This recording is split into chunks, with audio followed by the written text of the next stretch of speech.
ሰላም ውድ ቤተሰቦች እንዴት ናችሁ? ግሬድ 11 ባዮሎጂ ላይ ቆይታ እያደረገን እንገኛለን። ዛሬ አዲስ ቻፕተር እንጀምራለን። ዩኒት 3 እስከ መጨረሻው አብራችሁን ቆዩ። ሶስተኛው ቻፕተር ኢንዛይም ይላል። እንግዲህ ኢንዛይም የሚለው ቃል ምናልባት ለእናንተ አዲስ ነው ብዬ አስባለሁ። በደንብ አድርገን እናየዋለን ማለት ነው። ኢንዛይም ምንድን ነው ሲባል ቃሉን ሰምታችሁ ሊሆን ይችላል። አሁን ደግሞ ጠለቅ ብለን ወደ ውስጥ ገብተን ኢንዛይም ምንድን ነው የሚለውን እናያለን ማለት ነው። በጣም ጥሩ። ዋት አር ኢንዛይምስ? ኢንዛይም የምንላቸው ለመሆኑ እነማን ናቸው? ምንድን ናቸው የሚለውን ኢንዛይም በጣም ብሮድ የሆነ ኮንሰፕት ነው። ስለ ሜታቦሊዝም ሲነሳ ኢንዛይም ግዴታ መነሳት አለበት ማለት ነውና በጣም ሰፊ የሆነ ኮንሰፕት ነውና ግን ለእናንተ አሁን ላይክ ኢንትሮዳክሽኑ ነው የምታዩት። አሁን ወጣ ያለ ምናምን ነገር ሳይሆን በቃ ኢንትሮዳክሽኑ ወሳኝ የሚባለውን ስለ ኢንዛይም ማወቅ ያለባችሁን ነገርና ፈተናችሁ ላይ በተለምዶ የሚመጡ ነገሮችን ነው አብረን የምናየው ማለት ነው። ኢንዛይም እንግዲህ ከኛው ጋር ያለ ነገር ነው። የኛው ሰውነት ላይ ያለ ነገር ነው። ሌሎችም አኒማሎች ላይ ያለ ግን እነዚህ ኢንዛይም የምንላቸው ነገሮች ደግሞ ጥቅማቸው ምንድን ነው የሚለውን በባዮሎጂ ደግሞ እንማር። ኢንዛይምስ አር ፕሮቲን ሞሌኪውልስ ዛት አክት አስ ባዮሎጂካል ካታሊስት። ኢንዛይም ማለት ባዮሎጂካል ካታሊስት ናቸው። ይህም ማለት ካታሊስት ማለት አንድን ነገር የሚያፋጥን ማለት ነው። ላይክ የሆነ ኬሚካል ሪያክሽንን የሚያፋጥን ነገር ካታሊስት ተብሎ ይጠራል። እነዚህ ባዮ ካታሊስቶች ናቸው። ባዮሎጂካል የሆኑ ላይክ ሰውነታችን ላይ የሚደረጉ ነገሮችን ካታላይዝ የሚያደርጉ ወይም እንዲፈጥን የሚያደርጉ ማለት ነው። ይሄም ደግሞ ህይወት እንዲቀጥል በጣም ወሳኝ የሆነ ነገር ነው። ምሳሌ አንድ ሰው ከዚህ ተነስቶ አሜሪካ መሄድ ቢፈልግ በእግሩ ቢሄድ ሊደርስ ይችላል። ምናልባትም ማለት ነው ብዙ ዓመታትን ፈጅቶ ሊደርስ ይችላል። ግን ፕሌን ቢጠቀም በቀላሉ በኤርፕሌን በትንሽ ሰዓት ሄዶ መግባት ይችላል ማለት ነው። እዛ መድረስ ይችላል። ይሄ ምንድነው የሚያሳየው ማለት ነው? አንድ ነገር በጣም ፋስት እንዲሆን የሚያደርግ ነገር ነው ካታሊስት ሊባል የሚችል የሆነ ነገር በጣም ሊያፋጥን የሚችል ሬቱን ሊጨምር የሚችል ነው። ዘይ አክሰለሬት ዘ ሬት ኦፍ ኬሚካል ሪያክሽን በፍጥነት እንዲሆን ያደርጋል። ምን በማድረግ ባይ ሎሪንግ አክቲቬሽን ኤነርጂ። ስለዚህ እቺን ነገር መቼም መርሳት የለባችሁም። ኢንዛይም ምንድን ነው ስራው ከተባላችሁ አክቲቬሽን ኤነርጂን ሎወር በማድረግ ኬሚካል ሪያክሽንን ያፋጥናል ነው የምትሉት። በቃ እንዴት እንደሆነ አንድ ምሳሌ ልንጋራችሁና ከዛ በኋላ መርሳት አይኖርባችሁም። ምሳሌ እንበልና አንድ ጎረምሳ እዚህ ጋር አለ እንበል። አንድ ጎረምሳ እዚህ ጋር ቆሟል እንበል ምሳሌ ማለት ነው። ያው ሴት ላይ ጎበዝ አይደለሁም እና ይህ ጎረምሳ አንድ ሴት እዚህ ጋር አለች። ኢማጂን ወደዚህ መምጣት ይፈልጋል እሱ ዘን ለመምጣት ትልቅ ተራራ አለ። ምሳሌ ልክ መሀላቸው ላይ እንዲህ የሚያክል ተራራ አለ። እናንተ ይህንን ተራራ ትንሽ እንዲሆን ብታረጉለት ላይክ የተራራውን ርዝማኔ በዚህ ልክ እንዲሆን ብታረጉለት መጀመሪያ ይህንን ትልቅ ተራራ አልፎ መውጣት ነበረበት። ኢማጂን ይህንን ተራራ ወጥቶ እሷ ጋር እስከሚደርስ የሚፈጀው ሰዓት አስቡት። ጉልበቱ ያልቃል፣ ኤነርጂ እና ታይም በጣም ሎስ ያደርጋል ማለት ነው። አሁን ግን ከዚችኛዋ ተነስቶችን ዳገቷን የኢንዛይም ስራው ምንድን ነው ከተባላችሁ ሎወር ያደርጋል። አክቲቬሽን ኤነርጂ ይባላል። ይሄ ዳገቱ አክቲቬሽን ኤነርጂ ብላችሁ አስቡ። ይህንን ዳገት ልክ እንደ መቀነስ አድርጋችሁ ነው ማሰብ ያለባችሁ። ኢንዛይም ስራው ይሄ ነው ማለት ነው። በጣም ጥሩ። ይህንን ከያዛችሁ መቼም አትረሱትም። አክቲቬሽን ኤነርጂ የሚባለው እንግዲህ ሚኒመም አማውንት ኦፍ ኤነርጂ ሪኳየርድ ፎር ዘ ሪአክታንት ቱ ቢ ኮንቨርትድ ኢንቱ ፕሮዳክት፣ ሁለቱ ለመገናኘት ማለት ነው። ሪአክታንቱ ከፕሮዳክቱ ጋር ወይም ሪአክታንቶቹ ወደ ፕሮዳክትነት ለመቀየር የሚፈጅባቸውን ጊዜ ወይም ደግሞ ኤነርጂ ሚኒመም ኤነርጂ ነው። ግዴታችን ሴት ለማግኘት እሱ ይሄን ሁላ መውጣት ነበረበት። ግን ኢንዛይም ስራው ይሄን መቀነስ ነው። ዝቅ ያደርግለታል፣ አክቲቬሽን ኤነርጂውን ይቀንስለታል ማለት ነው። ሁሉም ኢንዛይሞች ፕሮቲኖች ናቸው። አሁን ባለው ተጨባጭ ግን ላይክ አሁን ከአርኤንኤ የተሰራ ወይም ደግሞ በአርኤንኤ ቢውልት የሆነም ኢንዛይም ተገኝቷል ማለት ነው። ራይቦዛይም ይባላል ማለት ነው። RIBO ZYMES ማለት ራይቦዘም ሳይሆን ኤስ ሳይሆን ዜድ ይሆናል። ራይቦዛይም የሚባል ኢንዛይም ተገኝቷል ማለት ነው። ባጭሩ እናንተ ግን ኢንዛይሞች ከፕሮቲን የተሰሩት የሚለውን ካወቃችሁ ለእናንተ በቂ ነው ማለት ነው። በጣም ጥሩ። የተለያዩ አይነት ኢንዛይሞች አሉ። ለሜታቦሊዝም ነው የሚጠቅሙት። ሜታቦሊዝም ማለት እንግዲህ እንደነገርኳችሁ ሜታቦላይዝ ማድረግ ሰውነታችን ላይ የሚደረጉ ነገሮች ሜታቦሊዝም ይባላሉ። የተለያዩ ውጣ ውረዶች ማለት ነው። ሜታቦሊዝም ማለት በሰውነት የሚደረግ ውጣ ውረድ ላይ እናንተ እንደ አንድ ሰው ምሳሌ ትሰራላችሁ አይደል? በጣም የተለያየ አይነት ስራ ትሰራላችሁ ምሳሌ ማለት ነው። እና ለህይወታችሁ የሚሆናችሁን ስራ ትሰራላችሁ። ሰውነታችንም ላይ ደግሞ ካታቦሊዝም አናቦሊዝም የሚባል ነገር አለ። በየጊዜው ሪአክሽን ቢውልት የሚሆን አለ፣ የሚሰበር አለ፣ ግንባታም መፍረስም የሚባል ነገር ሰውነታችን ላይ ሁለቱም ይደረጋሉ። ካታቦሊዝም ማለት ከት ማድረግ፣ መቁረጥ፣ ብሬክ ዳውን ማድረግ፣ አንድ ነገር መስበር። ምሳሌ እኔ የበላሁትን ዳቦ እየበላው ካለው ያ ዳቦ ምንድነው ስታርች ሊሆን ይችላል ማለት ነው። ያንን የበላሁትን ስታርች ግዴታ ወደ ግሉኮስነት መሰበር አለበት። ይሄ ብሬክ ዳውን ይባላል። ካታቦሊዝም ከት ማድረግ ማለት ነው። አናቦሊዝም አድ ማድረግ ማለት መደመር። ላይክ የበላሁት ግሉኮስ ምሳሌ ግሉኮሱ በሰውነት እንትን ካለ በኋላ ላይክ ስታርቹ ገብቶ ወደ ግሉኮስነት ከተቀየረ በኋላ ግሉኮሱ ሲበዛ በኢንሱሊን አማካኝነት ወደ ግላይኮጂን ይቀየራል ብለን ነበር። ስለዚህ ማለት ግሉኮስ ፕላስ ግሉኮስ አድርጎ ወደ ግላይኮጂንነት ሲቀይር ማለት ነው፣ ወደ ግላይኮጂን ሌቭል የሚቀይርበትን ወይ አናቦሊዝም አድ ማድረግ ይባላል። ሶ ባጭሩ ይሄ አንድ ላይ ሜታቦሊዝም ይባላል። ሜታቦሊዝም ማለት የሆነ ነገር መስራትም መገንባትም ማፍረስም ሊሆን ይችላል በሰውነታችን ላይ እና እነዚህ የሆነ ነገር ሲገነባ ሲፈርስ በሰውነታችን ሜታቦሊዝም ይባላል። እነዚህ ነገሮች አብዛኞቻቸው በኢንዛይም የታጀቡ ናቸው ማለት ኢንዛይም ነው ይህንን ነገር የሚያፋጥነው፣ ሪአክሽኑን ያፋጥናል። ይሄ ደግሞ ፋስት ኢነፍ ቱ ሰስቴን ላይፍ ነው፣ ህይወትን ለመቀጠል በጣም ወሳኝ ነው። በቃ ህይወታችሁ ቀላል እንዲሆን ማለት ነው። ተግባባን አይደል? ምሳሌ አንድ ሰው አሜሪካ ገብቼ ነው መኖር የምፈልገው ካለ አሜሪካ ሄዶ የሚኖርበት ታይም ያስፈልገዋል። ግን ከዚህ ተነስቶ በእግሩ ወደ አሜሪካ ለመሄድ ቢያስብ አስቡት፣ ህይወቱ መንገድ ላይ ነው የሚያልቀው ማለት ልክ እንደዚህ ነው። ሶ ህይወት ሰስቴን እንዲያደርግ ላይፍ በፈለግነው መልኩ እንዲቀጥል ከተፈለገ ፋስት የሚያደርጋት ነገር ያስፈልጋል። ስለዚህ ሰውየው ከዚህ ተነስቶ በትንሽ ሰዓታት ሄዶ ወደ አሜሪካ ገብቶ ቀሪ ህይወቱን ማሳለፍ የሚችለው በፕሌን ሲሄድ ነው። ልክ እንደዚህ ማለት ነው። ሶ ላይፍን በአግባቡ እንድትቀጥል የሚያደርግ ነገር ነው ኢንዛይም። ኢንዛይሞች በሰብስትራት ነው አክት የሚያደርጉት። ላይክ ሰብስትራት የሚባሉት ኢንዛይሞች አክት የሚያደርጉባቸው ነገሮች ማለት ነው። ምሳሌ የሆኑ ሁለት ሰዎች ሊጣሉ ከሆነ ሌላኛው አንድ ሶስተኛ ሰው መጥቶ እነሱን እንዲጣሉ የሚገፋፋቸው ከሆነ እሱ ካታሊስት ነው ማለት ነው። እንደ ኢንዛይም ነው። በቃ ያነቃቃቸዋል። አረ ተጣሉ እንጂ ምናምን ይላቸዋል። እሱ ለራሱ ምንም አይጎዳም፣ ግን እነሱ ሰብስትራቶቹ ናቸው። ሁለቱ እንዲጋጩ ያደርጋል። ኢንዛይምም እንደዚህ ነው። ከዳር ቆሞ ላይክ እነሱን እንደ ማጋጨት አይነት ነገር ነው ማለት ነው። ዲፈረንት ሞለኪል የተለያዩ ሰብስታንሶችን ነው ኢንዛይም አክት የሚያደርገው ማለት ነው። እና ኢንዛይም ምንም አይጎዳም፣ አንቼንጅድ ነው፣ አይቀየርም። ላይክ ሪአክሽኑ ሲያልቅ ምሳሌ ሁለቱን ሰዎች እንዲጣሉ ገፋፍቼ ባጣላቸው እኔ ምንም አልጎዳም። እነሱ ጥርሳቸውን ሊሰባበሩ ይችላሉ፣ ሊጎዳዱ፣ ሊደማሙ ይችላሉ ምናምን። ነገር ግን እሱ ምንም ከዳር ሆኖ ምን ያደርጋል ማለት ነው፣ እነሱን የመገፋፋት ስራ ይሰራል ማለት ነው። ላይክ እዚህ ጋር የምታዩት እሱ ነው። እዚህ ጋር ኢንዛይሙ አለ፣ እዚህ ጋር ሰብስትራቱ አለ። ሰብስትራቱ አክቲቭ ሳይት ይባላል። እቺ አክቲቭ ሳይት ትባላለች። እቺ አክቲቭ ሳይቱ ላይ መጥቶ ሰብስትራቱ ይገባል ማለት ነው። ሲገባ ሪአክሽኑ ይፋጠንና ይሄ ኢንዛይም አለ ወደ ምንነት ተሰበራል፣ ይሄ ወደ ፕሮዳክትነት። ይሄ ሰብስትራት የነበረው መጀመሪያ ወደ ፕሮዳክትነት ተሰበረ፣ ወደ ሁለት ተሰበረ። ኢንዛይሙ ለራሱ አልተጎዳም ማለት ነው። ሁለት ሲባል እዚህ ጋር ያለው አንድ ሰብስትራት ነው። ምሳሌ እነዚህ ሰብስትራቶችን አነቃቃ ምናምን አገፋፋቸው እንጂ ለራሱ ምንም የተጎዳው ነገር የለም። ምንም ቅርጹ የተቀየረ ነገር ይታያቸዋል። እዚህም ጋር ቅርጹ ተመሳሳይ ነው፣ እዚህም ጋር ቅርጹ ተመሳሳይ ነው። ኢንዛይም ማለት ነው። ሰብስትራት ግን እዚህ ጋርና እዚህ ጋር ሲሄድ የተለያየ አይነት ቅርጽ ይዘው እናገኘዋለን።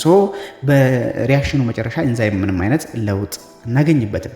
ፕሮፐርቲ ኤንድ ፈንክሽን ኦፍ ኢንዛይም መቼም መርሳት የሌለባችሁ ነገር የኢንዛይም ባህሪ ከተባለ እነዚህም ባህሪያቶችን እና ጥቅሞችን ግዴታ ማወቅ ይኖርባቸዋል። የኢንዛይም ባህሪ ስናይ አንደኛ ኢንዛይሞች ፊዚካልና ኬሚካል በሆነ ፕሮፐርቲ ነው ለይተን የምናያቸው፣ እንመጣበታለን። እንደዚህ አይነት ፊዚካል ፕሮፐርቲ ያላቸው፣ እንደዚህ አይነት ኬሚካል ፕሮፐርቲ ያላቸው የሚለውን ወደኋላ እንመጣበታለን ማለት ነው። ኢንዛይሞች አክሲለሬት ሪአክሽን ሬት ነው። አንደኛ ሪአክሽን ሬትን አክሲለሬት ያደርጋል፣ ፍጥነት ይጨምራል። ያው ነግሬያቸዋለሁ። ዋነኛው ስራው የኢንዛይም ስራው ምንድነው? እንደ ካታሊስት መሆን ነው አይደል? ሪአክሽኑ እንዲፈጥን የማድረግ ስራ ነው የሚሰሩት። የተለያዩ ሪአክሽኖች ሲካሄዱ እንግዲህ ኬሚስትሪ ተምራችኋል። የተለያዩ ሪአክሽን ይካሄዳል። ያ ሪአክሽን በፍጥነት እንዲካሄድ ነው የሚያደርገው። ይሄ ደግሞ ባዮሎጂካል ነው፣ ተፈጥሯዊ ነው። ሰው የፈጠረው ነገር አይደለም። ኢንዛይምን ያው ላይክ ላቦራቶሪ ላይ በኬሚስትሪ ብዙ አይነት ካታሊስቶች አሉ፣ ምሳሌ ሰው የሰራቸው።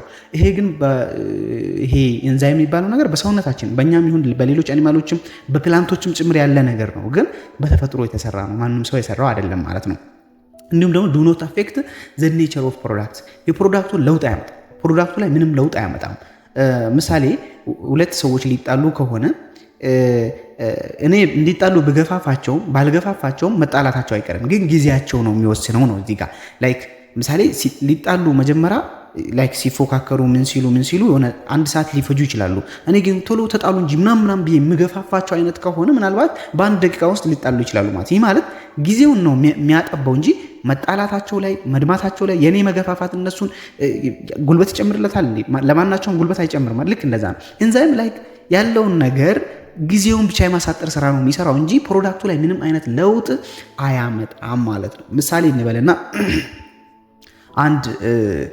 አንድን ስንዴ ዘርታችሁ ስንዴውን ምርት ለማግኘት ማለት ነው ስንዴ ምርት ለማግኘት ላይክ 2 ወር የሚፈጅባችሁ ከሆነ የሆነ ደግሞ ማዳበሪያ ነገር ተጠቅማችሁ ይህንን ምንም ምርቱን ማይጨምር ምን ማያደርግ ብቻ ፍጥነቱን የሚጨምር ነገር ተጠቅማችሁ ዘርታችሁ በ10 ቀን እንዲደርስ ብታረጉት ምሳሌ በ10 ቀን እንዲደርስ ብታረጉት ላይክ ሌላ ለውጥ አላመጣም፣ ግን ጊዜውን ብቻ ነው ያጠበበላችሁ። አሁን በዘመናዊ ሳይንስ ምሳሌ ላይክ ዶሮዎችን ምናምን ዶሮ ላይክ ለመድረስ 3 ወር 4 ወር የሚፈጀውን ዶሮ በ15 ቀን እንዲደርስ ይደረጋል።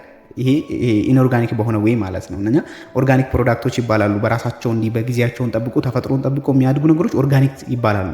አንዳንድ ደግሞ ልክ ሌላ ነገር ጨማምረህ ቶሎ እንዲደርስ ስታደርገው ይሄ ከኦርጋኒኩ ለቆ የወጣ ነው፣ ኢንኦርጋኒክ የሆነ ወይ ተከትሎ ያደገ ይባላል ማለት ነው። ሶ ልክ ኤንዛይምም እንደዚህ ነው። ምንም አይነት ሌላ ነገር ጫና አይፈጥርበትም፣ ግን ጊዜውን ብቻ የማሳጠር ስራ ነው የሚሰራው። ፕሮዳክቱ ላይ ምንም አይነት ለውጥ አያመጣም ማለት ነው። ሶ በመጨረሻም ኤንዛይሙ ምንም አይጎዳም ማለት ነው። በጣም ጥሩ። የኤንዛይም ፊዚካል ፕሮፐርቲዎችን እና ፊዚካል ምን አይነት ፕሮፐርቲ ባህሪ፣ እነዚህ ባህሪ መገለጫዎች መርሳት የለባችሁ። አንደኛ ኤንዛይም ዲኔቸር ይሆናል። ዲኔቸር ይሆናል ማለት ያለውን ይዘት ሊለቅ ይችላል። ምሳሌ እናንተ የምትለብሱትን ጫማ እሳት ውስጥ ባስገባው ይቃጠላል። ይህ ምንድነው ማለት ነው? ጫማ በፕላስቲክ የተሰራ ጫማ ልክ እሳት ውስጥ ሲገባ ይቃጠላል ወይም ደግሞ ይቀልጣል ልል እችላለሁ ማለት ነው። ብረት ቢሆንስ ምሳሌ አይቀልጥም አይደል? ይሄ ባህሪ ነው፣ በቃ ፊዚካል ባህሪ ተብሎ ይጠራል። ኤንዛይሞች በምን አንደኛ በሂት ከ40 ዲግሪ ሴልሺየስ በላይ ከሆነ ዲኔቸር ይሆናሉ፣ ቅርጻቸውን ይለቃሉ። ላይክ እንደ መቅለጥ ብላችሁ አስቡት። ፒኤች እንዲሁ ኤክስትሪም ፒኤቹ ሲበዛባቸው፣ ሄቪ ሜታል ሲያገኛቸው፣ ሃይ ሳልት ኮንሰንትሬሽን ሲገጥማቸው እና ሶልቨንት ሲበዛባቸው በዚህ ወይ ሊቀልጡ ይችላሉ። ስለዚህ የሆነ የመቅለጥ ባህሪ ያላቸው ዲኔቸር የመሆን ባህሪ ያለ። ለዛ ነው አንድ ሰው ፌብራይል ከሆነ ወይም ደግሞ ሐኪም ቤት መጥቶ ሙቀቱን ስትለኩት ከ40 በላይ ከሆነ በጣም አደገኛ ነው ማለት ነው። የሰውነቱ ኤንዛይሞች ስራ መስራት ያቆሙና ሰውየው ለሞት ይዳረጋል ማለት ነው። ስለዚህ ይህን ነገር በጣም እንደመጣ ወዲያው የምናያቸው ነገሮች ሄቪ ሜታሎች ከምግብ ከውሃ ከምናምን ልናገኛቸው እንችላለን። እነዚህ ደግሞ ሊዶች ምናምን አሉ፣ ቀለም ምናምን አንዳንድ አስቸጋሪ የሆነ እንትኖች ላይ ላይክ ሌላ ደግሞ ማዕድን አካባቢ የሚሰሩ ሰዎች ላይ ወርቅ ማውጣት ምናምን ተሳትፎ የሚሰሩ ሰዎች እንደዚህ አይነት አደጋ ሊደርስባቸው ይችላል። ሶ ማወቅ ያለባችሁ እነዚህ ነገሮች ችግሩ ምንድነው? ኤንዛይምን ስለሚያበላሹ ነው። ኤንዛይም ተበላሸ ማለት ደግሞ ህይወታችንን ያበላሸዋል። ሌላኛው ሶሉብል ናቸው። ኤንዛይሞች በውሃ እንዲሁም በሳልት በግላይሲሮል እና በአልኮል ሊቀልጡ ይችላሉ፣ ዲኔቸር ሊሆኑ ይችላሉ። ሶ ሰውነታችን ላይ ያለው የወተር የሳልት መጠን፣ የግላይሲሮል መጠን፣ የአልኮል መጠን አፌክት ያደርጋቸዋል ኤንዛይሞቹን የሚለውን ማወቅ መቻል ይኖርባቸዋል። ሌላኛው ደግሞ ኮሎይዳል ኔቸር ነው ያላቸው። ኮሎይዳል ኔቸር ነው ማለት ሳይዛቸው ትልቅ ከመሆኑ የተነሳ በቀላሉ የሆነ ባሪየሮችን ክሮስ ማድረግ አይችሉም ማለት ከአንድ ቦታ ወደ አንድ ቦታ የመሄድ ነገር የላቸውም ማለት ነው። ተግባባን። ባሉበት ቦታ ረግተው የመቆም ነገር አላቸው። ይሄ ነገር ጥሩ ነው። አንድ ቦታ ላይ የሆነ ነገር አንድ ቦታ የተወሰነለት ቦታ ብቻ መቆም እንትን ነው ማለት ጥሩ ነው ማለት ነው። ላይክ ያገኙትን ነገር ፓስ የማድረግ አቅም የላቸው፣ አያልፉም ነው። ላይክ አሁን ብለድ ብሬን ባሪየር ቢያልፉ፣ ፕላሴንታ ብለድ ባሪየር ቢያልፉ በጣም አስቸጋሪ ነው አይደል? የተገደበላቸውን ቦታ ብቻ የሚኖሩ ናቸው እንጂ በቀላሉ ሴሚ ፕሬሚብል ከሆነ ሜምብሬን ዘለው የሚያልፉ አይነት ነገር አይደሉም ማለት ድንበራቸውን ይጠብቃሉ ነው። ሌላኛው ባዮካታሊክ ፕሮፐርቲ ነው ያላቸው። ይህንን ምንም አዲስ ነገር የለውም። ቅድም እንዳወራው ነው። ባዮ ካታሊስት ናቸው። ባዮሎጂካሊ በተፈጥሮ የተሰሩ ካታሊስቶች ናቸው፣ ወይም ሪያክሽንን ለማፍጠን የሚጠቅሙ ነገሮች ናቸው። ሌላኛው ደግሞ ፕሪሲፒቴሽን ማለት ይሄ ለሪሰርች ፐርፐዝ ነው፣ ወይም ኤክስፐሪመንት ለመስራት የሆነ ሪሰርች ስትሰሩ ኤንዛይሞች ምን ይሰራሉ የሚለውን ለማወቅ አናላይዝ ለማድረግ በአኩወስ ወይም ደግሞ በኢታኖል ሶልቨንት ለይተን አውጥተን ማጥራት እንችላለን። ምሳሌ አማይሌዝ የሚባል ምራቅ ውስጥ የሚገኝ እንትን አለ። ምሳሌ ኤንዛይም አለ። ያ ኤንዛይም ምንድን ነው ብሬክዳውን የሚያደርገው የሚለውን አምጥቼው ከምራቅ እሱን ብቻ ለይቼ አውጥቼ ዘን አስገብቼ ስጋን ሳስገባ ምሳሌ ስጋ ዳይጀስት አይሆንም በአማይሌዝ ማለት ላይክ ደግሞ ዳቦ ባስገባ ያደርጋል። አሁን ስለዚህ ዳቦ ስታርችን ነው ወደ ግሉኮስነት እየቀየረ ያለው ምናምን ብዬ ላይክ ግሉኮስ ሌቭል ባይሆኑ እንኳን ወደ ሹገርነት ይቀይራል የሚል ነገር ወደ ላክቶስ ወደ ማልቶስ ወደ ስክሮስ ይቀይራል የሚል አይነት እምነት እንዲፈጥር ያደርገኛል። ይሄ ማለት ባጭሩ ምንድነው? ኤንዛይሞችን ነጥለን ማጥናት እንችላለን። ምሳሌ ቫይረሶችን ነጥለን ማጥናት በጣም ከባድ ነው። ለምን? ቫይረሶች ብቻቸውን ቆሞ መኖር ስለማይችሉ ብለን በተደጋጋሚ አይተን ነበረ። ግን አሁን እነዚህ እነዚህ ኢንዛይሞችን ነጥለን ማውጣት ላይክ ባክቴሪያ ነጥለን ማውጣት እንደምንችል ማለት ነው። ባክቴሪያ ምሳሌ ከደም ነጥለን አውጥተን ካልቸር ላይ ያሳድገን ቼክ ማድረግ እንችላለን። በየትኛው መድኃኒት ይሞታል፣ የትኛውን ምግብ ይፈልጋል የሚለውን ነገር ማጥናት እንደምንችለው ኢንዛይሞችንም ብቻቸውን አውጥተን ማጥናት ይችላል። ይሄ ደግሞ ፕሪሲፒቴሽን ይባላል። ላይክ ሌላ ነገር እንዳይመስላችሁ ነው። አውጥተን ማጥናት የምንችለው አይነት ነገር ነው። ለጥናት ፐርፐዝ አውጥታችሁ የኢንዛይምን ባህሪ በዛው ማጥናት ትችላላችሁ ማለት ነው በላቦራቶሪ። ይሄ ኢንቪትሮ እንለዋለን። ሌላኛው ሞለኩላር ዌይት ነው። ሞለኩላር ዌይቱ እንደነገርኳችሁ ትልቅ ነው። ትልቅ የሆነ ነገር ደግሞ በቀላሉ ያልፋል አያልፍም። ምሳሌ ማጣሪያ ቤት ውስጥ የምንጠቀመው ማጣሪያ ላይ ቡና እንኳን ሲቀዳ አይታችሁ ከሆነ ማጣሪያ እንጠቀማለን አይደል? ስትጠቀሙ አተላውና ኖርማል ቡናውን ለመለየት ነው ማለት ስታደርጉ ልክ እንደዛ ነው። ሞለኩላር ዌይቱ ትልቅ ስለሆነ አተላው ምኑ ላይ ይቀራል? ማጣሪያው ላይ ይቀራል። ልክ እንደዚህ ኢንዛይሞችም ትልቅ ናቸውና በቀላሉ ከደም እንደፈለጉ ወዲህ ወዲያ እያሉ የተለያየ ቦታን አይረብሹም ማለት ነው። ባሉበት ቦታ የመቆም አይነት ነገር አላቸው ነው። ሌላኛው ኢንዛይማቲክ አክቲቪቲ ነው። ኢንዛይማቲክ አክቲቪቲ በትክክል የሚሰራው ቴምፕሬቸሩ፣ ፒኤቹ፣ ኢንዛይም ኮንሰንትሬሽኑ እና ሰብስትራት ኮንሰንትሬሽኑ በቃ ኖርማል ዌይ ሲሆን ነው። አላረ በኖርማል መንገድ ሲሆን ነው። ሁሉም ነገር ሲመቻችለት ነው። ይሄን ደግሞ ኦፕቲመም ቴምፕሬቸር እና ፒኤች ነው። ኦፕቲመም ኮንዲሽን እንለዋለን ባጭሩ። ኦፕቲመም ኮንዲሽን ማለት ለሆነ ነገር የተመቻቸ ሁኔታ። ምሳሌ እንበልና አንድ ሰው ስንዴ ዘርቶ ማብቀል ቢፈልግ ሁሌ የሚዘንብ ከሆነ ለስንዴ ጥሩ ነው አይደለም። ሁሌም ፀሐያማ ከሆነ ጥሩ አይደለም። በቃ አለ አይደል? አንዴ ፀሐያማ አንዴ ዝናባማ እየሆነ ይህንን ይፈልጋል። ተፈጥሮ ነው። ኢንዛይሞችም ደግሞ የራሳቸው የሆነ ቴምፕሬቸር መጠኑ፣ የፒኤች መጠኑ፣ የኮንሰንትሬሽኑ ስፔሻሊ የሰብስትራትም ይሁን የኢንዛይም ኮንሰንትሬሽኑ ምን ያክል ነው የሚለው ነገር ማተር ያደርጋቸዋል። ይህንም ፕሮፐርቲም ላይ የምናየው ይሆናል ማለት ነው። የኢንዛይምም ላይክ ሎ ኮንሰንትሬሽን ካለ ሰብስትራትም ሎ ኮንሰንትሬሽን ካለ ሪያክሽኑ ስሎ ዳውን ይሆናል ማለት ነው።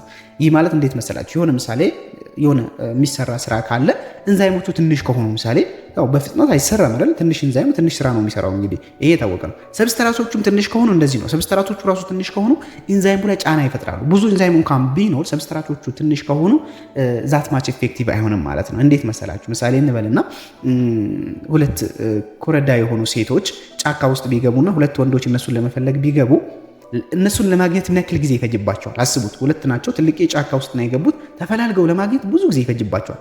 ግን እነዚህ ሁለቱ ወንዶች ኢንዛይም ብላችሁ አስቧቸውና ሌላ ደግሞ 10 ሴቶችን ጫካ ውስጥ ብታስገቡ ሁለቱ ወንዶች ፈልገው የማግኘት እድላቸው በጣም ከፍ ይላል። ትንሽ ዞር ዞር ብለው አትሊስት ከ10 አንዷን ሴት የማግኘት እድሉ ከፍተኛ ነው። 100 ሴት ብታረጓትስ እንደው ካጠገቡ አንድ ሴት ሊያገኝ ይችላል። ይሄ ማለት ምንድነው?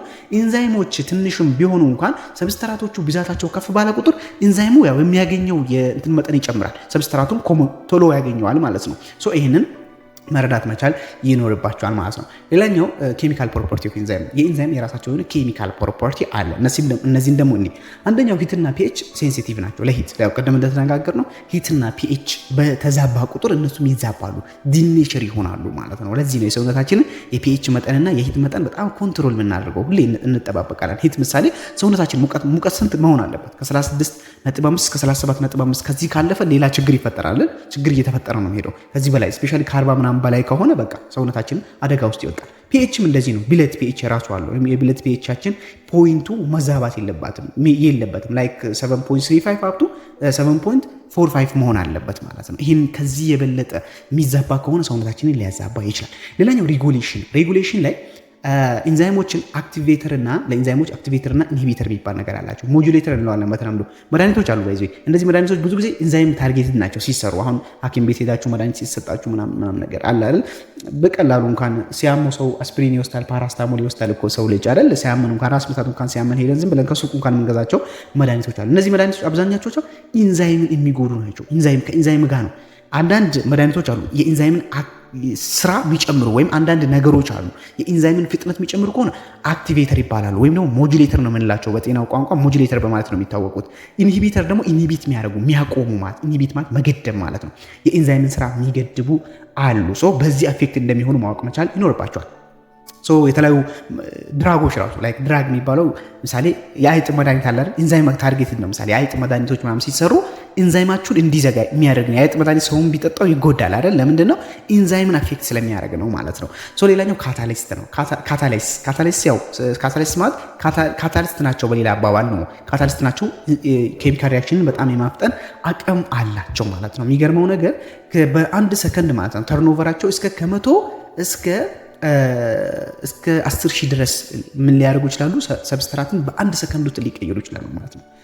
ፍጥነቱም ደግሞ የአንድን ሪያክሽን ፍጥነት 1000 ፍጥነት ማለት 1000 ታይምስ ማለት ነው። 1000 ታይምስ ወይም ደግሞ እስከ 100 ሚሊዮን ታይምስ ሊያፈጥኑት ይችላሉ። ኢማጂን በጣም በፍጥነት ነው ሪያክሽኑ እንዲካሄድ የሚያደርጉት ማለት ነው። በጣም ጥሩ። እሺ ሌላኛው ደግሞ ሪቨርሲቢሊቲ ነው። ሪቨርሲቢሊቲ ማለት አንዳንዴ ኢንዛይሞች ወደ ግራም ወደ ቀኝም ሊሰሩ ይችላሉ ማለት ወደ ግራም ወደ ቀኝም። ይህ ማለት አንድን ሪያክሽን ወደ ግራም ሪቨርሲብል ሪያክሽን የሚባል ነገር ኬሚስትሪ ላይ ተምራችኋል አይደል? ልክ ነዚህ ወደ ግራም ወደ ቀኝም። ምሳሌ እንዲገባችሁ አንድ ምሳሌ ልንገራችሁና ያው አናቦሊዝም እና ካታቦሊዝም እንዴት እንደሚሰሩ። ምሳሌ ውሃና ካርቦን ዳይኦክሳይድ አንድ ላይ ሲሆኑ ካርቦኒክ አሲድ የሚባል ነገር ይፈጥራሉ። ስለዚህ አንድ ደግሞ ኤንዛይም አለ። ይህም ኤንዛይም ይባላል ካርቦኒክ አናሃይድሬዝ የሚባል ኤንዛይም አለ። ካርቦኒክ አናሃይድሬዝ የሚባለው ኤንዛይም ቁጭ ብሎ ይጠብቅና በሰውነታችን ላይ የሃይድሮጅንን ምንድነው የውሃና የካርቦን ዳይኦክሳይድ መጠን በበዛ ጊዜ ሁለቱን ወደ ምን እንዲቀየሩ ያደርጋቸዋል? ወደ ካርቦኒክ አሲድነት እንዲመረት ያደርጋል። ወደ ካርቦኒክ አሲድ እንዲቀየሩ ያደርጋቸዋል። አሁንም በሌላ ጊዜ ደግሞ በሰውነታችን በጣም ከፍተኛ የሆነ ካርቦኒክ አሲድ ሲበዛ ይህ ካርቦኒክ አንሃይድሬዝ የተባለው ኤንዛይም ካርቦኒክ አሲዱን ወደ ሁለት በመስበር ወደ ሃይድሮጅንና ወደ ካርቦን ዳይኦክሳይድ ያደርጋል ማለት። ይሄ ማለት ልክ አንድ ሰራተኛ ነው ነገሩን እንደ ሁኔታው የሚያደርግ አይነት ነገር ላይ ሁኔታውን አይቶ ወደ ግራ ወይም ወደ ቀኝ የሆነ ነገር የሚያደርግ አይነት ነገር ማለት ነው። ሁኔታውን እያየ ነው የሚወስነው ማለት ነው። ሁኔታውን አይቶ የሆነ ነገር የሚወስን ስራ የሚሰራ በሁለቱም መንገድ የሚሰራ አይነት ሰው ማለት ነው። በጣም ጥሩ። ሌላኛው ደግሞ ስፔሲፊክ ፈንክሽን ነው። ስፔሲፊክ ፈንክሽናቸው ስፔሲፊሲቲ ማለት ለአንድ ለተወሰነላቸው ስራ ብቻ የቆሙ ስፔሲፊክ ናቸው። ስፔሲፊክ ኤንዛይሞች የደረሱበትን ሁላ የሚያበለሻሹ ወይም ሪያክት የሚያደርጉ ሳይሆን አንድ ለአንድ የተወሰኑ ናቸው። የተወሰነ ማለት ነው። ተግባባን? እንዴት ነው ባልና ሚስት የተወሰኑ ናቸው። ልክ እንደዚህ ነው።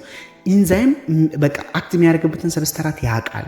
ሌላ አሁን ግሉኮስ ላይ አክት የሚያደርግ ኢንዛይም ሌላ ላይ አክት ማድረግ አይችልም ነው። በቃ የራሱን አንድ ለራሱ የተወሰነለት ሰብስትራት ላይ ብቻ የሚሰራ ነው ማለት ነው። ያው ስፔሲፊሲቲን ደግሞ እስኪ እንየው። ስፔሲፊሲቲ የተለያዩ አይነት ስፔሲፊሲቲዎች አሉ። አንደኛው ቦንድ ስፔሲፊሲቲ ነው። ቦንድ ማለት በቦንድ የተወሰነ ላይክ የሆነን ቦንድ ብቻ በመስፐር ማስተር ያደረገ ማለት ነው። በሰውነታችን ለምሳሌ ፓንክራቲክ ላይፔዝ የሚባል ኤንዛይም አለ። ፓንክረስ ውስጥ የሚገኝ ላይፔዝ የሚባል ኤንዛይም አለ። ይሄ ኢስተር ቦንድን ባገኘበት ይሰብራል ማለት ኢስተር ቦንድ የሚባልን ቦንድ ባገኘበት ይሰብራል። የሱ ስራ ቦንድ ነው፣ ማስተር ያደረገው ቦንድ ነው። ምሳሌ እንበልና አንድ ሰው የተለያዩ የማብራት የኤሌክትሪክ ስራ የመስራት እውቀት ካለው የመንገድ ማብራትን ግጠም ካላችሁት ይገጥማል። የሆነ ቤትም ሰርቼና እስኪ ይሄንን መብራት ስራልኝ ካልኩት ይሰራል። ሌላም ካምፓኒ ላይ ሲጠሩት ገብቶ ይሰራል። የሆነ ነገር ሲበላሽ ይሰራል። ይሄ ማለት ምንድነው? የሱ ስራ የትም ይሁን ብቻ ግን ያቺ እሱ ማስተር ያደርግበት እውቀት ላይ እንዳልኳችሁ ኤሌክትሪክ መስራቱ ላይ ከሆነ የትም ሊሰራ ይችላል። ልክ እንደዚህ ነው። የትኛውም ሰብስታንስ ያግኝ። ይሄ አሁን ፓንክራቲክ ላይፔዝ ያልኳችሁ ኢስተር የሚባል ቦንድ ያለበትን ቦታ ካገኘ ሄዶ የመስበር ስራ ነው የሚሰራው ማለት ነው። ልክ እንደዚህ ነው። ሌላኛው ግሩፕ ስፔሲፊሲቲ ነው። ግሩፕ የሚባለው ደግሞ የሆነን ግሩፕ ብቻ መርጦ የሚሰራ ፓርቲኩላር ፈንክሽናል ግሩፕን የሚሰራ ማለት የሆነ ፈንክሽናል ግሩፕን ለየት አድርጎ ምሳሌ ሄክሶካይኔስ የሚባል ኤንዛይም ማለት ሄክሶካይኔስ ማለት ባለ 6 ካርበን የሆኑ ነገሮችን ካገኘ ሄዶ የመስበር ስራ ነው የሚሰራው። ባለ 6 ካርበን ሹገር ላይ ሲያገኝ ግሉኮስንም ሲያገኝ ጋላክቶስንም ፍሩክቶስንም ሲያገኝ ሄዶ አክት የማድረግ አቅም አለው። ሄክሶካይኔስ ይባላል። እንዴት ነው ድሮ ስንማር የቋንቋ መምህር ከተባለ አማርኛንም እንግሊዝኛንም ምናምን ያስተምራል። ቋንቋ እዛ አካባቢ ያሉ ቋንቋዎችን ያስተምር ነበር። የቋንቋ መምህር ይባላል በተለምዶ ማለት ነው። ግሩፕ ነው፣ በግሩፕ ነው ማስተር ያደረገው። አንዳንድ ደግሞ የሳይንስ መምህር ይባልና ባዮሎጂንም ኬሚስትሪንም ፊዚክስንም በቃ እንደ ሁኔታው ዛሬ አላቅም ባይዜ ዛሬ ትንሽ የመምህራንም እንትን አለ።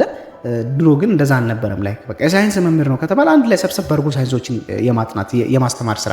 የቋንቋ መምህር ነው ከተባለ ሁሉንም ቋንቋ የማስተማር የመምህር እጥረት ስለነበረ ማለት ነው እንደዚህ ያደርግ ነበር።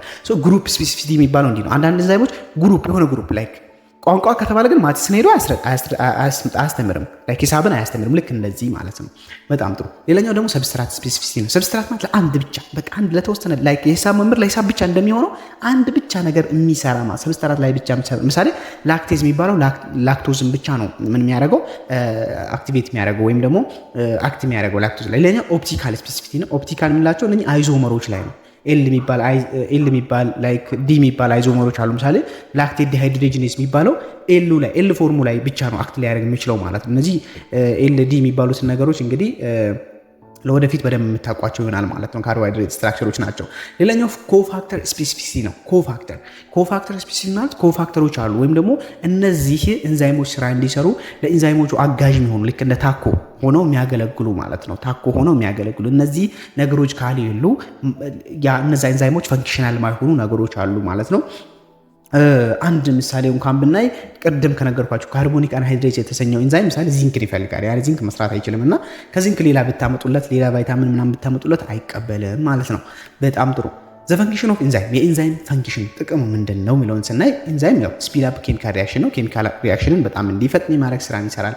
በሪስፓይሬሽኑ፣ በዳይጀሽኑ፣ በሊቨር፣ መስል፣ ነርቭ ኤቭሪ በቃ በሰውነታችን በእያንዳንዱ ሴል ብዙ ሺህ የሚሆኑ ኢንዛይሞች አሉ። እነዚህ ኢንዛይሞች ሰውነታችን ላይ ሪያክሽን እንዲፋጠን ያደርጋሉ።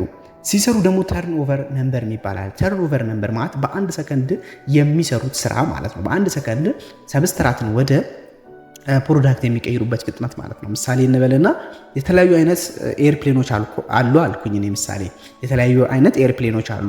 ምሳሌ አንዱ ኤርፕሌን ከዚህ ተነስቶ ከአዲስ አበባ እስከ ዱባይ ለመሄድ ቢነሳ ከአዲስ አበባ እስከ ዱባይ በአንድ ሰዓት ውስጥ 100 ሰዎችን ማድረስ ይችላል አልኩኝ። ሌላኛው ኤርፕሌን ደግሞ በአንድ ሰዓት ውስጥ 200 ሰዎችን ማድረስ ይችላል። ሌላኛው ኤርፕሌን ደግሞ በአንድ ሰዓት ውስጥ 300 ወይም ደግሞ 1000 ሰዎችን ማድረስ ይችላል አልኩ። ይሄ ማለት ተርን ኦቨር ነምበሩን እየነገርኩ ነው። ሶ ኢንዛይሞችም አሉ ምን ያደርጋሉ ማለት ነው። በአንድ ሰከንድ ውስጥ 1000 የሚሆኑ ሰብስትራቶችን ወደ ፕሮዳክት ይቀይራሉ። 1 ሚሊዮን የሚሆኑ ሰብስትራቶችን ወደ ፕሮዳክት ይቀይራሉ። ሶ ተርን ኦቨር ነምበር ከተባለ በአንድ ሰከንድ ውስጥ ምን ያክል ሰብስትራትን ወደ ፕሮዳክትነት ይቀይራሉ የሚለውን ነው። ሶ አቅማቸው ይለያያል። አንዳንድ ኢንዛይሞች በጣም ፈጣን ጎበዞች አሉ፣ አንዳንድ ደግሞ ትንሽ ቀረፋፋዎች አይጠፉም ማለት ነው። ሶ ኢንዛይምን አንደኛ ለኢንቨስቲጌሽን ላይ እንጠቀማቸዋለን። ላይክ ሐኪም ቤት ብትመጡ ትንሽ ከበድ ያሉ በሽታዎች ላይ ለምርመራ እንጠቀማለን። ምሳሌ የልብ በሽታ አለበት ብለን ካስበን አንድ ሰው ማዮካርዲያል ኢንፋራክሽን ይባላል። ልብ ድካም ነው ምንድነው የሚባለው? ማዮካርዲያል ኢንፋራክሽን። ሶ ማዮካርዲያል ኢንፋራክሽን የሚባል ነገር ካለ ቼክ እናደርጋለን። ስፔሻሊ ኬራቲን ካይኔዝ የሚባል ኤምቢ የሚባል ኢንዛይም አለ። እሱን ኢንዛይም ቼክ እናደርጋለን። ይህ እንዴት ነው የሚሰራው ካላችሁ ባጭሩ ምሳሌ እንበልና አንድ አካባቢ ጦርነት ካለ አይታችሁ ከሆነ በዛ አካባቢ ያሉ ህፃናቶች ምናምኖች ይሰደዳሉ ሌላ ቦታ ማለት ነው። ምሳሌ ብዙ ኤርትራውያን ወደ ኢትዮጵያ ከገቡ ምን እላለሁ ማለት ነው፣ ኤርትራ ላይ ያለው ኮንዲሽን ጥሩ አይደለም ማለት ነው። ብዙ ኤርትራውያን እኮ ወደኛ እየመጡ ነው እየገቡ ነው፣ ላይክ ኤርትራ ላይ ጦርነት አለ መሰለኝ እላለሁ አይደል? ልክ እንደዚህ ነው። ደም ውስጥ ምሳሌ አያለሁ። ደም ውስጥ ምን ካገኘው የልብ ውስጥ የሚኖር ኢንዛይም ደም ውስጥ ያገኘሁት ማለት ከልብ ተሰዶ እየወጣ ነው። ይህ ማለት ልብ ውስጥ ያለው ነገር ጥሩ አይደለም፣ ልብ ቆስላለች እንደማለት ነው። ማዮካርዲያል ኢንፋራክሽን የሚባለው ይሄ ነው፣ የልብ መቁሰል ማለት ነው በሌላ አባባል። ጃውንዳይስ ይባላል። ይሄ ደግሞ የጉበት በሽታ ነው። ሊቨር ፈንክሽን ቴስት ኤኤልቲ እና ኤኤስቲ የሚባል ኢንዛይሞችን ቼክ እናደርጋለን። ፓንክረስ ላይ አማይሌዝን ላይፔዝን ቼክ እናደርጋለን። ሌላ ካንሰር ስፔሻሊ ደግሞ ፕሮስቴት ካንሰር የሚባል የወንድ ልጅ ካንሰር አለ። አሲድ ፎስፋቲዝን ቼክ እናደርጋለን። ኒውሮዲጀነሬቲቭ ዲዚዝ ደግሞ ይባላል። የመርሳት በሽታ ላይ አልዛይመር ምናምን የሚባሉ በሽታዎች አሉ። አስታይል ኮሊንስተሬዝን ቼክ እናደርጋለን። ሶ ይሄ ምንድነው ማለት ነው ለምርመራ ፐርፐዝም እንጠቀማቸዋለን። አንድ ሰው ታሟል አልታመመ የሚለውን ለምርመራ ፐርፐዝ እንጠቀመዋለን። ኢንዛይሞች አክቲቭ ሳይት የሚባል ነገር አላቸው። አክቲቭ ሳይት ማለት ልክ ያንን ሪያክሽን የሚሰሩበት ቦታ ማለት ነው። ላይክ በጥርስ አይደል የሆነ ምግብ የምትበላው ልክ እንደዚህ ማለት ሪያክሽኑን የሚይዙበት ቦታ አክቲቭ ሳይት የሚባል ቦታ አላቸው እና ስፒድ አፕ ያደርጋሉ። ቅድም እንደተነጋገርነው ነው ሰብስታንሶችን ቢውልድ ለማድረግ ወይም ደግሞ ለካታቦሊዝምም ይጠቅማሉ ማለት ነው። የተለያዩ ዳይጀስቲቭ ኢንዛይሞች አሉ። ከነዚህ እስኪ የተወሰኑ ምሳሌዎችን እና አንደኛው ሱክሬዝ ነው። ሱክሬዝ ከተባለ ሱክሮዝን ዳይጀስት የሚያደርግ ሱክሮዝ የተሰኘው ከምንድን ነው የተሰራው? ከግሉኮስ እና ከፍሩክቶስ ነው አይደል? ሱክሮስን ወደ ግሉኮስ እና ወደ ፍሩክቶስነት የሚሰባበር ነው ማለት ነው። ላክቶስ የሚባለው ደግሞ ላክቴስ የሚባለው ደግሞ ላክቶስን ወይም ደግሞ ሚልክ ሹገር የነበረውን ወደ ጋላክቶስ እና ወደ ግሉኮስ የሚሰብር ነው። ካርቦሃይድሬዝ ማለት ደግሞ ካርቦሃይድሬትን ወደ ሹገርነት የሚሰብር ነው። ላይፔዝ ማለት ደግሞ ሊፒድን ነው ወደ ፋቲ አሲድ የሚሰብር ነው እና ወደ ግላይሴሮል። ሌላኛው ፕሮቴዝ ነው። ፕሮቴዝ ማለት ደግሞ ፕሮቲንን የሚሰብር ነው ማለት ነው። ፕሮቲንን ወደ ምን ወደ አሚኖ አሲድ የሚሰብር ነው። ኔሚንግ የራሳቸው ኔሚንግ ኤኤስሲ የሚላላቸው ኔሚንግ ነው። እነኚህ ኔሚንግ ናቸው፣ እናያቸዋለን። በጣም ጥሩ። ሌላኛው ኢንዛይም በሰብስትራቶቹ አክት በማድረግ ያው ፕሮዳክት ይሰጣል። እዚህ ጋር ያየነው ነገር ነው። አንድ ኤግዛምፕል አለች። እቺን ኤግዛምፕል ብቻ ምንም አይነት ላይክ ምኑ ላይ ለውጥ አይመጣም ማለት ነው። እዩ ኢንዛይሙ ላይ ምንም አይነት ለውጥ እንደማይመጣ ነው የሚያሳየን ማለት ነው። እዚህ ጋር ምሳሌ አሁን ሱክሮዝ አለ። ሱክሬዝ ኢንዛይም ነው ይሄ ሱክሬዝ ነው። ሱክሮዝ አለ። ሱክሮዝ የሚባለው ነገር ምንድነው ማለት ነው? ከግሉኮስ እና ከፍሩክቶስ የተሰራ ነው። ከዛ አንድ ላይ ባይንድ ያደረጉ ኢንዛይሙ እነዚህን ሁለቱን ሰበራቸውና ወደ ምንነት ቀየራቸው? ወደ ግሉኮስ እና ወደ ፍሩክቶስነት ቀየረው። ኢንዛይሙ ግን ምንም አልተጎዳም። ስለዚህ ባጭሩ ምንድነው ሪያክሽኑ ሲካሄድ ኢንዛይሙ ምንም አይነት ለውጥ አያመጣም ራሱ ላይ ማለት ነው። ይሄ ቅድም የነገርኳችሁ ነው። አክቲቬሽን ኤነርጂውን ይቀንሳል ነው። ቅድም እንደነገርኳችሁ እቺ ዳገት ናቸው ያያችሁ። አክቲቬሽን ከፍተኛ የሆነ አክቲቬሽን ኤነርጂ የነበረውን ዊዛውት ኤንዛይም ማለት ነው። ዊዝ ኤንዛይም ሲሆን ግን ትንሽ ነው፣ ዳገቱ ትንሽ ነው። ስለዚህ ሪያክሽኑ ቶሎ ምን ይላል ማለት ነው ይካሄዳል ነው። ቅድም የነገርኳችሁ እዚህ ጋር ነው። እዚህ ጋር ያለው ልጅ ወደዚች ጋር ለመድረስ ወይም እሷ ጋር ለመድረስ የሚፈጅበት ጊዜ ትንሽ ነው ማለት ነው። ጊዜው ኃይሉም በቀላሉ ደርሶ ቶሎ ሪያክሽኑ እንዲካሄድ ይረዳናል ማለት ነው። ሎወር አክቲቬሽን ኤነርጂ። ስለዚህ አክቲቬሽን ኤነርጂ የሚባለው ሚኒመም ኤነርጂ ነው። ግዴታ ይህንን ማለፍ አለበት ማለት ነው። በጣም ጥሩ። የተለያዩ ኤንዛይሞች አሉ በሰውነታችን ላይ ያሉ። ቅድም ካየነው ብዙ የሚለይ ነገር አለ። ላይፔዝ ምሳሌ ላይፔዝ የሚባለው ሊፒድን ነው። ሊፒድን ባገኘበት የመሰባበር ነው። ሊፒድ ያው በተለያዩ ቦታ በብላይድ፣ በጋስትሪክ ጁስ፣ በፓንክሪያቲክ ሴክሬሽን፣ ኢንተስታይናል ጁስ ለነዚህ ብዙ አትጨነቁ። ያን ያክል ሳይሆን ኤንዛይም ላይ ስለሆነን ላይክ የት ይኖራሉ እንዴት ነው ምለው ያን ያክል መጨነቅ አይጠበቅባችሁም። ግን አትሊስት ላይፔዝ ሲባል ሊፒድን ብሬክ ዳውን የሚያደርግ ነው። አማይሌዝ ሲባል ደግሞ ላይክ ስታርችን ነው። ብዙ ጊዜ ስታርችን ወደ ሹገርነት አፋችን ላይ ይገኛል። እንዲሁም ደግሞ በከፊሉ ፓንክሪያቲክ ጁስም ላይ ከሴክሬት ከሚሆኑ ላይክ አንጀታችንም ላይ ስሞል ኢንተስታይንም ላይ መገኘት እንትን አለው። ሌላኛው ማልቴዝ ነው። ማልቴዝ ኤኤስሲ የሚባለው ያው እንግዲህ የኢንዛይም ኔሚንግ ነው፣ አትጨነቁት ኤኤስሲ። ስለዚህ ማልቴዝ ማልቶዝን ነው ማለት ነው። ማልቶዝ ሹገርን ማለት ማልቶዝ ሹገር ማለት ሚልክ ላይ ወተት ላይ የሚገኝ ነው። ትራይፒሲን ደግሞ ፕሮቲንን ነው። ፕሮቲንን ብሬክ ዳውን የሚያደርግ ነው። ስፔሻሊ ስሞል ኢንተስታይን ላይ የሚገኝ ነው። ላክቴዝ ደግሞ ላክቶዝን ነው። ላክቶዝ ሹገርን ማለት ነው። ላክቶዝ ሹገርን ብሬክዳውን የሚያደርግ ነው። ላይክ ላክቶዝ ማለት ሚልክ ላይ የሚገኝ ነው ላክቶዝ። ማልቶስ ማለት ደግሞ ብዙ ጊዜ ማር ላይ ምናምን የሚገኝ ነው ማለት ነው። ሌላኛው ደግሞ ሄሊኬዝ ነው። ሄሊኬዝ ማለት ደግሞ ይሄ ዲኤንኤን አንዊንድ የሚያደርግ ማለት ዲኤንኤ ደብል ስትራንድድ ነው አይደል? ያንን ደብል ስትራንድድ ያለውን ሰባብሮ ወደ ሲንግል ስትራንድነት የሚቀይር ማለት ነው። የዚፕ የነበረው ዚፕ ላይክ ስትራክቸር ነው። ያንን የሚከፍት አይነት ነገር ነው። ዲኤንኤ ፖሊመሬዝ ደግሞ ያንን የሚያገናኝ ነው። ዲኤንኤ ፖሊመሬዝ ማለት ደግሞ ከዚህ ተቃራኒ ስራ የሚሰሩ ዲኤንኤን አንድ ላይ እንዲሆን የሚያደርግ ማለት ነው። አስታይል ኮሊንስትሬዝ የሚባለው ደግሞ አስታይል ኮሊን የተሰኘውን ኒውሮ ትራንስሚተር ወይም ደግሞ ብሬን ላይ ስፔሻል ነርቨስ ሲስተም ላይ የሚገኘውን እሱን ምን ያደርጋል ማለት ነው፣ እነሱን ብሬክዳውን የሚያደርግ ነው ማለት ነው።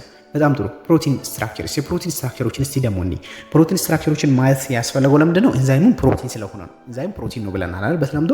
ስለዚህ ኤንዛይም ፕሮቲን ነው። ስለዚህ ፕሮቲን ስትራክቸሮችን ደግሞ በትንሹ ማወቅ መቻል ይኖርባቸዋል። ስለ ኤንዛይም ሲወራ ስለ ፕሮቲን መወራቱ ላይ ማይቀር። ሶ ፕሮቲን ከአሚኖ አሲድ የተሰራ ነገር ነው ማለት ነው። ሶ 3 ዳይሜንሽናል የሆነ ቅርጽ ያለው ሲሆን 4 አይነት ፕሮቲኖች አሉ።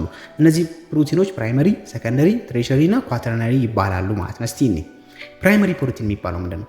ፕራይመሪ ስትራክቸር ነው። ፕራይመሪ ፕሮቲን ማለት ላይክ በቃ ይሄ ደረጃውን ነው የሚያሳየው፣ ደረጃውን ነው። እናንተ አሁን ፕራይመሪ ሰከንደሪ ምንድነው የታለ ምናምን ያን ያክል አትጨነቁ። እናንተ አትሊስት ደረጃ እነኚህ ፕሮቲኖች የሚገነቡበት ደረጃ ብላችሁ አስቡት ማለት ነው። እና ቦንዱ ምን ቦንድ እንዳለ መሀላቸው ላይ መርሳት የለባቸው። ፕራይመሪ ፕሮቲን የሚባለው አሚኖ አሲዶች ላይክ 20 ምናምን የሚሆኑ 20 አሚኖ አሲዶች አሉ በሰውነታችን ምሳሌ እነዛ አሚኖ አሲዶች በፔፕታይድ ቦንድ ተገናኝተው ከ20ዎቹ የተወሰኑት ሊሆኑ ይችላሉ። ላይክ አለ አይደል 20 ሲባል ሁሉም 20ዎቹም ግዴታ አገልግሎት ላይ ማዋል አለባቸው አይደለም። ሶስቱ ብቻ ሊሰሩት ይችላሉ። ሶስቱ ብቻ ስላችሁ ተደጋግመው ማለት ነው። 50ም ከ50 በላይም ሊሆኑ ይችላሉ። ግን ሶስቱ ስላችሁ ሶስት አይነት ላይክ አሁን ሌኒን የሚባል ኤንዛይም ብቻ ተሰብስቦ አሚኖ አሲድ ብቻ ተሰብስቦ የሆነ ስራ ሊሰራ ይችላል ማለት ነው። ስለዚህ ታይፖቹ ናቸው 20 ታይፕ የሆኑ አሚኖ አሲዶች አሉ። እነዚህ 20 ታይፕ የሆኑ አሚኖ አሲዶች ምን ያደርጋሉ ማለት ነው? በተለያየ ስብጥር ማለት ነው በተለያየ ስብጥር ሪያክሽን በመፍጠር አንድ ላይ በመሆን ምን ይሰራሉ? ፕሮቲንን ይሰራሉ። ስለዚህ ፔፕታይድ ሊሰሩ ይችላሉ ከ50 በላይ የሆኑ አሚኖ አሲዶች አንድ ላይ ከሆኑ። ታይፖቹ 20 ናቸው፣ ግን ከ50 በላይ ነው ማለት እንግዲህ ግዴታ 50 ነው ሲባል አንዱ ኤንዛይም ብቻ አንዱ አሚኖ አሲድ ብቻ 10 20 ጊዜ ተደጋግሞ ሊሆን ይችላል ማለት ነው። ከ50 በላይ ከሆኑ ፖሊፔፕታይድ ይባላሉ። መሀላቸው ላይ ደግሞ ፔፕታይድ ቦንድ ነው የሚያገናኛቸው። ቦንድ ምሳሌ እንበልና ላይክ የሆነ ቤት የመስራት ደረጃ ብላችሁ አስቡት። ቤት ስትሰሩ አንድ ሰው አንድ ህንፃ መስራት ፈልጎ ላይክ ፋውንዴሽኑን ሰርታችሁ የመሬቱን መሰረት ምናምን ሰርታችሁ ዘንድ በፌሮ እና በሲሚንቶ አድርጋችሁ ኮለን ብታቆሙ፣ እንደዚህ አሁን ቤት ሲሰራ አይታችኋል። ኮለን ብታቆሙ ላይክ ፕራይመሪ ስትራክቸር ላይ ነው ያለሁት ብላችሁ ልትናገሩ ይችላል። በዚህ ሌቭል ማለት ነው። በዚህ ሌቭል ነው ያለሁት ላይክ ብዙ ፈንክሽን ይሰጣል። ምሳሌ ጀስት ፋውንዴሽኑ ተሰርቶ ኮሎኑ ብቻ የቆመ ቤት ብዙ ጥቅም አለው። ያን ያክል ለመኖር ምናምን አይጠቅምም ማለት እንደዛ ነው። ብዙ በዚህ ደረጃ ያሉ ብዙ ጠቃሚ የሆኑ ፕሮቲኖች የሉም። ላይክ አሁን እነ ኢንሱሊን ግን አሉ። እነ ኢንሱሊን ፕራይመሪ ናቸው ግን ይሰራሉ። በዚህ ልክ ላይክ ጥቅም የሚሰጥ ዝም ብለህ ሄደህ ልትቀመጥበት ሊሰራልህ ይችላል፣ ግን ልታድርበት ልትኖርበት አይጠቅምም ማለት ፕራይመሪ ስትራክቸር ሲባል በዚህ ልክ አስቡት ማለት ነው። ጀስት ያው እዚህ ጋር ያለው ይታያችኋል አይደል? አሚኖ አሲዶቹ 20 የሚሆኑ አሚኖ አሲዶች አሉ። 10ሩ ኢሴንሻል ነው፣ 10ሩ ደግሞ ነን ኢሴንሻል ይባላል። ኢሴንሻል ማለት ግዴታ ማግኘት አለብን። ከዳይት ከምግብ ማግኘት ያለብን ኢሴንሻል ይባላሉ። ግዴታ ከምግብ ማግኘት ያሉብን ፕሮቲኖች ኢሴንሻል ፕሮቲኖች ይባላሉ። ይሄንን ካውቃ አሚኖ አሲዶች ማለት ነው። ኢሴንሻል አሚኖ አሲድ ይባላል። ስለዚህ ኢሴንሻል እና ነን ኢሴንሻል ተብላችሁ ልትጠየቁ ስለምትችሉ ኢሴንሻል ከተባለ ምንድነው ግዴታ ከምግብ ማግኘት ያለብን። ነን ኢሴንሻል የሚባለው ደግሞ አያስፈልግም አለኝ ማለት ነው። ምሳሌ አንድ ሰው የሆነ ነገር ልስጣችሁ እንዴ ብላችሁ ምሳሌ የሆነ ብር ልስጣችሁ ሲላችሁ አይ አራ አለኝ ካላችሁ ነን ኢሴንሻል ነው ለኔ አያስፈልገኝም እያላችሁ ይህ ማለት ስላላችሁ ነው አይደል? ባይኖራችሁ ኖሮ ትፈልጉት ነበር። ልክ እንደዛ ነው። አሁን 10 ደግሞ አሚኖ አሲዶች በሰውነታችን አሉ ነን ኢሴንሻል ናቸው ስላሉን አንፈልጋቸውም። ኦልሬዲ ሰውነታችን የሚሰራቸው ናቸው። 10 ደግሞ ሰውነታችን አይሰራቸውም። ስለዚህ ኢሴንሻል ናቸው አስፈላጊ ናቸው ማለት ነው። ከምግብ ማግኘት አለብን። ኢሴንሻል ከተባሉ ከምግብ ከዳይት ግዴታ ማግኘት ያለብን ነው። ይሄ ያው ፕራይመሪ ስትራክቸር ነው። ፕራይመሪ ስትራክቸር ልክ እንደዚህ ኖርማል ሊኒየር የሆነ በፔፕታይድ ቦንድ የተገናኘ አሚኖ አሲዶቹ በፔፕታይድ ቦንድ አትሊስት ቦንዱን መርሳት የለባችሁም እና ብዙ ጥቅም አይሰጥም። በዚህ ፎርም ያሉ እንትኖች ብዙ ጥቅም የላቸውም ማለት ነው። ስለዚህ ግንባታው ከፍ ማለት መቻል አለበት። ግንባታው ከፍ ሲል ላይክ ሰከንደሪ ስትራክቸር ሊደርስ ይችላል። ሰከንደሪ ስትራክቸር ማለት ላይክ ቤቱን ብሎኬት ምናምን ጨማምራችሁ ብትሰሩት እንዴት ነው ልክ ሰከንደሪ ደረሰ ልንል እንችላለን። ሰከንደሪ ስትራክቸር ላይ ሊሆን ይችላል ማለት ነው። በዚህ ሰዓት እንግዲህ ፎልድድ የሆነ ስትራክቸር ይኖረዋል። መሀሉ ላይ ሃይድሮጂን ቦንድ ይኖራል። ፔፕታይድ ቦንዱ እንዳለ ሆኖ ፔፕታይድ ቦንዱ አይጠፋም። ቀድም እንደተባባን ነው ደረጃ እየሰራን ነው እየሄድን ያለ ነው። የግንባታ ሌቭል ነው ብያቸዋለሁ። መጀመሪያ ላይ ፋውንዴሽኑን ሰራና ኮለኑን ካቆመ ፕራይመሪ ሌቭል ነው ያለው። ፕራይመሪ ስትራክቸር ነው ሊል ይችላል። ብሎኬት ምናምን ከጨማመረ ሰከንደሪ ይሆናል። ላይክ ለመኖርም ይሆናል አይደል? ይሄ አትሊስት ገብታችሁ እንኳን እንድታድሩበት ሊጠቅማችሁ ይችላል። ያ ቤት ማለት ነው። ሶ አልፋ ሄሊክስ እና ቤታ ፕሌት ሺት የሚባል በዚህ ሌቭል አለ ማለት ነው። ይሄንን በስዕል ብታዩት ይገባቸዋል። አልፋ ሄሊክስ የሚባለው ይሄ ነው። ቅርጹን ነው ሄሊካል የሆነ ስትራክቸር ነው ያለው አውትዋርድ የሆነ ቼኖቹ ደግሞ ከውጭ ነው ያሉት። እዚህ ጋር እንደምታያቸው ቦንዱ ሃይድሮጂን ቦንድ እዚህ ጋር የሚያገናኛቸው አለ። ፔፕታይድ ቦንዱ አለ። አሁን ይሄ ፔፕታይድ ቦንድ ነው። እዚህ ጋር ፔፕታይድ ቦንድ አለ። ሃይድሮጂን ቦንድ ደግሞ ዶት የሚመስለው ይሄ ሶ ፔፕታይድም ቦንዱም አለ፣ ሃይድሮጂን ቦንዱም አለ። ሁለተኛ ደረጃ ላይ ነው ያለውት ማለት ነው። ቤታ ፕሌት ሺት የሚባለውም ይሄ ስትራክቸሩ ይሄን ይመስላል። ፕሌትድ የሆኑ ሺቶች አሉ። ኢንተራና ኢንተርስትራንዶች አሉ።